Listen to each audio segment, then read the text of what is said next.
ഒരു തൊഴിലുടമയ്ക്ക് തീർച്ചയായും തന്റെ തൊഴിലാളി അവർക്ക് താല്പര്യമുള്ള സ്ഥലത്തേക്ക് സ്ഥലം മാറ്റാനുള്ള അധികാരമുണ്ട്. അതിന് ചില മാനദണ്ഡങ്ങൾ നിയമം നിർദ്ദേശിച്ചിട്ടുമുണ്ട്.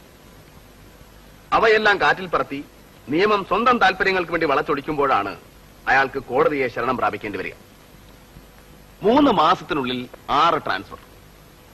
സാമാന്യ ബോധത്തിനും യുക്തിക്കും നിരക്കാത്ത ഈ നടപടിയെ ന്യായീകരിക്കാൻ വിജ്ഞാനിയായ ബോർഡിന്റെ വക്കീൽ ഉയർത്തിപ്പിടിക്കുന്നത് KS&SSR rule 9B പ്രൊട്ടക്ഷനാണ്.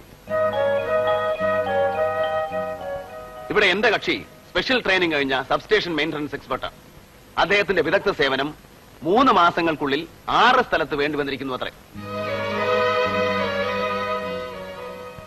Special training കഴിഞ്ഞ മറ്റു വിദഗ്ധർ ഒരേ സ്ഥലത്ത് വർഷങ്ങളായി തുടരുമ്പോഴാണ് എന്റെ കക്ഷിയുടെ സേവനം മാത്രം ബഹുമാനപ്പെട്ട വകുപ്പ് മന്ത്രിക്ക് ബോർഡിന് ആവശ്യം.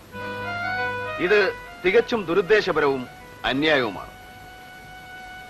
സ്ഥലം മാറ്റത്തിന്റെ മറവിൽ എന്റെ കക്ഷിയോട് മധുരമായ ഒരു പ്രതികാരം വീട്ടുകയാണ് വകുപ്പ് മന്ത്രി. ഭരണപരമായ അടിയന്തരാവശ്യങ്ങൾക്ക് വേണ്ടി വിദഗ്ധ സേവനം ഉപയോഗപ്പെടുത്തുന്നു എന്ന വ്യാജേന എന്റെ കക്ഷിയെ പീഡിപ്പിച്ച് സർവീസിൽ നിന്ന് തന്നെ നീക്കാനുള്ള ഒരു തന്ത്രമാണ് ഈ സ്ഥലമാറ്റത്തിന് പിന്നിൽ. ബഹുമാനപ്പെട്ട കോടതിയുടെ ദയവുണ്ടായി ഈ കേസിന്റെ വിശദാംശങ്ങളിലേക്ക് കടക്കണമെന്ന് ഞാൻ അഭ്യർത്ഥിക്കുന്നു. That's all, my Lord.